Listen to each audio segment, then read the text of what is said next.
So, GRE program processing. You might remember from last week that Java language, the Java language has two parts.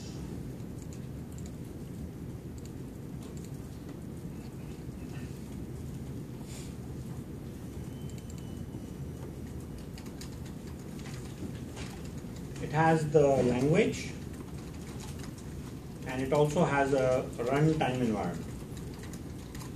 Can you all acknowledge if you remember hearing this last week? And if not, either way. Everyone knows about this. It has the language and it has the runtime environment. The language is what you and I learned to write code.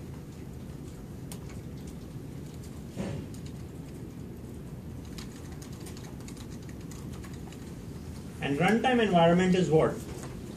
It's used for executing. Very good. This has many other, it's called a JRE, it's called a JVM. You know both of those acronyms now? JRE is Java Runtime Environment, JVM is Java Virtual Machine. Both of those are used.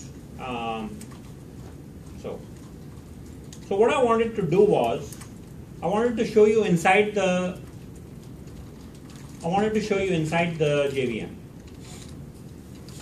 I'm going to look inside the JVM, and there are some definitions that will come out of this discussion for you guys. Because when it's exam time, I'm going to ask you the definition of some of those words. So pay attention, try to understand these so you can answer those questions in the test. Java programmers should know this, right? Usually Java programming classes are taught, people get to the language and they don't cover anything about the engine that the program runs in, and then people are left wondering how the programs execute. So I've got this little PowerPoint which is in fact linked to GRE program processing. So let me go ahead and do this. Let me just download this little thing so I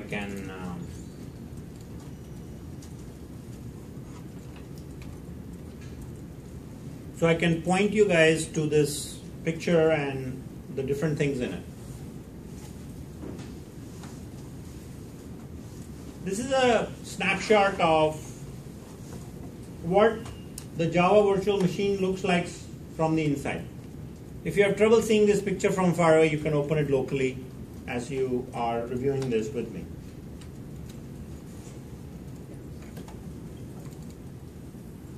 Don't be afraid of the technical terms too much, because I'm going to explain each one.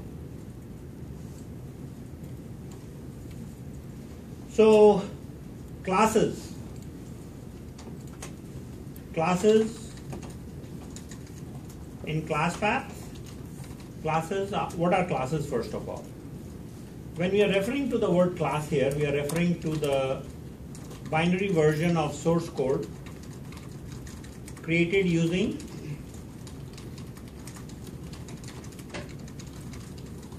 the Java compiler. Is that making sense, everyone? You write the hello world program, you're going to save that in a .java file. When you compile it, it's converted to a .class file. Okay? So, those are classes. Those are local on a computer or on network. We won't worry too much about classes on the network right now because we're just starting. But the point is, in this picture, that there is this thing called the class loader.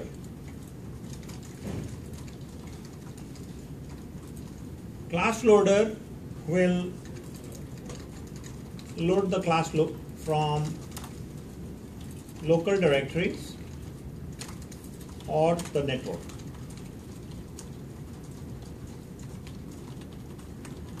So what is the class loader exactly doing? It reads the code and makes a structure in memory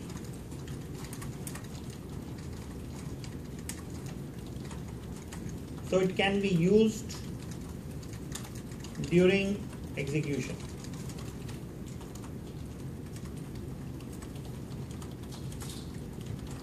So class loader is just reading classes, putting it in memory. And if you can say this, that's enough for this course. Because when you come into my advanced Java classes, I'll cover more depth. Because you know more at that point, and it makes sense to cover more at that time too. The next thing is bytecode verifier.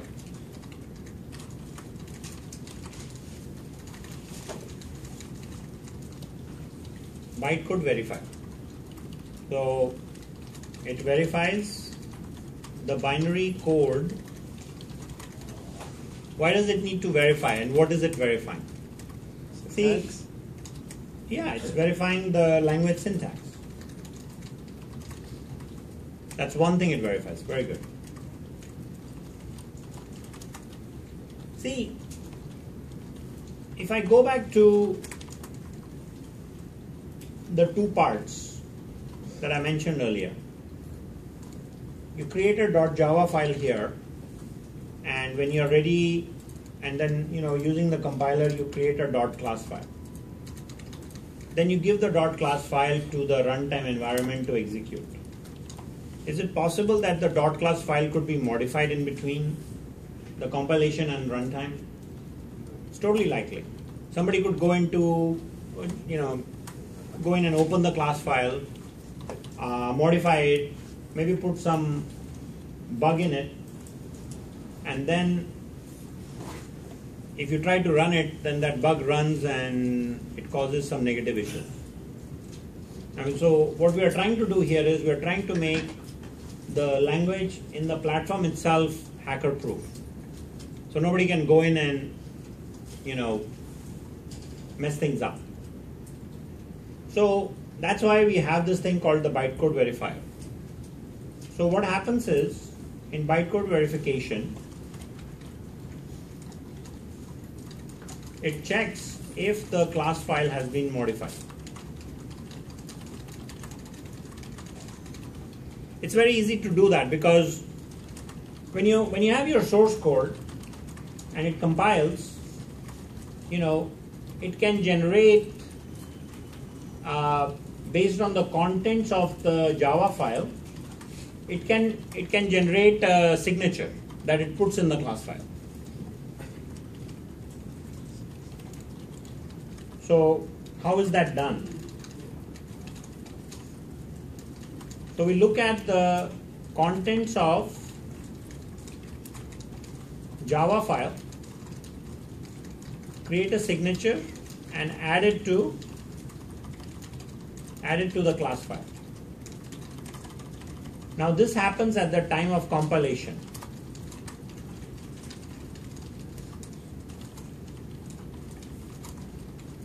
So it's like if I look at my wallet and I say I have 6 credit cards in it, right? And I generate a signature that means in some funny language, and that only I understand.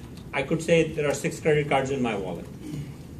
Now, if I hand the wallet to someone else, if they understand my language, they could say that, okay, I'm supposed to get 6 credit cards. If somebody removes one, we know we are missing one, right? So at the time of execution, the same process is repeated. We look at the contents of class file.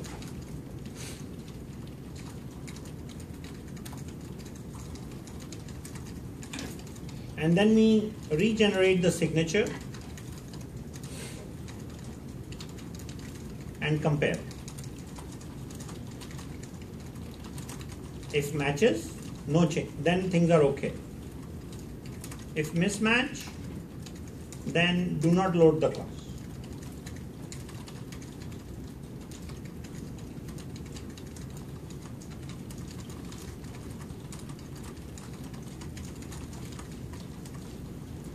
Okay?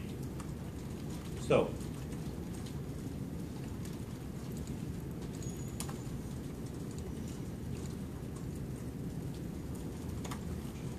So those are the things you should know about bytecode verification. It also makes sure that the language rules are being still followed. Because somebody can go in and modify the class file and change the code, and we don't want that. So, if there are any questions in between, like if you're awake, keep asking, please. So then we have this thing called the JIT compiler, which is just-in-time compiler. And what you need to know right now is that it improves the performance of programs by reducing the number of instructions.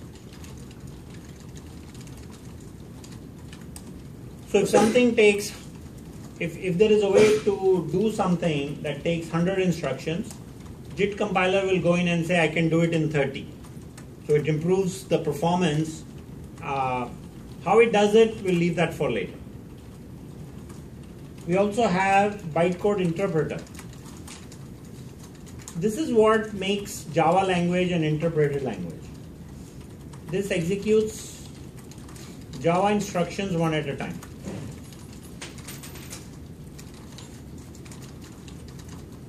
So if there's an exam question, which part of the Java virtual machine executes Java instructions? The bytecode interpreter is the one. We also have a memory area called the method area. This is where all the code and constant values are stored.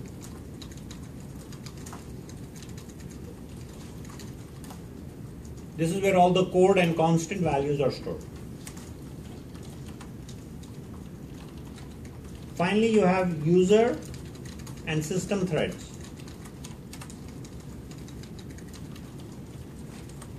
So these are agents that help in code execution.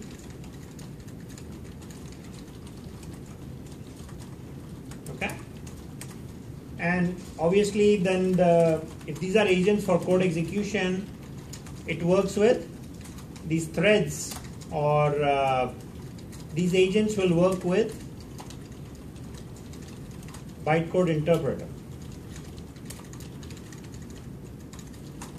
They get the instructions from bytecode interpreter, now do this, now do that. So bytecode interpreter kind of becomes like a project manager. It says, it tells its resources, which is user and system threads, what to do.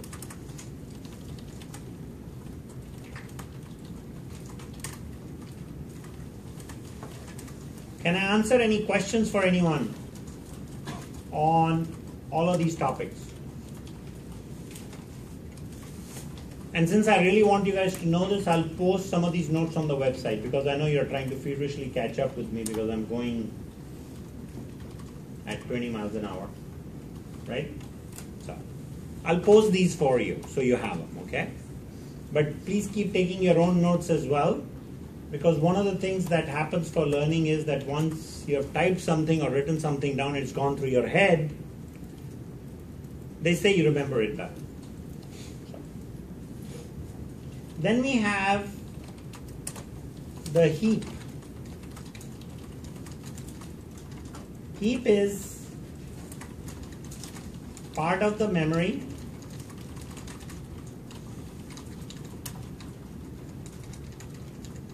that JVM can use on need basis. Like if it has to store 1,000 names, right, for processing, it will go to the heap and get memory for storing 1,000 names.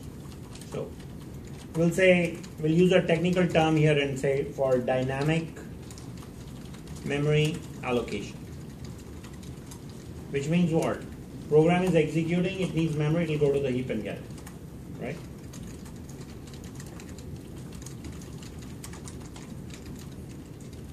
You need more memory, then we get it from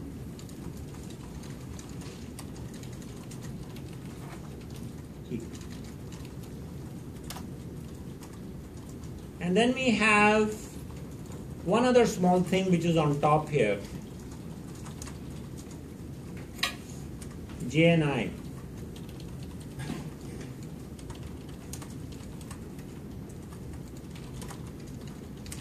That stands for Java Native Interfaces, and it is so that Java can interact with C or C++ programs. Actually, you guys understand the term native, right? So Java can interact with native programs. How do you define native? Machine code of the system. Machine code for a given, with a given operating system. You have the hardware. Hardware has a machine language, right? And hardware also is managed by an operating system. When you take the operating system and if a program can run using an operating system for a specific machine language, that code is considered to be native. Okay? So, this is all I need you guys to know about this picture. There is, of course, a lot more that goes on inside this, but if you can manage knowing what I've just covered, I think that's good. How's everyone doing? So far, so good? All right, we'll keep going. If you have any questions, please stop me and ask.